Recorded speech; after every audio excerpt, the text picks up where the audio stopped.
Another WBRC safety check for you now. With winter in full swing, experts want you to be aware of a seasonal increase in carbon monoxide poisonings. Doctors say carbon monoxide is a byproduct of burning and is dangerous to humans because it takes the place of oxygen in our bodies.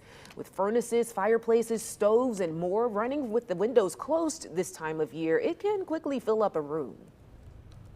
Carbon monoxide is so dangerous to humans because we have no way of detecting it outside of a carbon monoxide detector, which means we can't see it, we can't taste it, and we can't smell it. And if that carbon monoxide builds up high enough in our bodies, it can be fatal. And there are some symptoms of carbon monoxide poisoning you should know about. They include shortness of breath, nausea, confusion, or even fainting. Experts say proper maintenance of your household appliances is key, along with making sure you have enough carbon monoxide detectors in your home.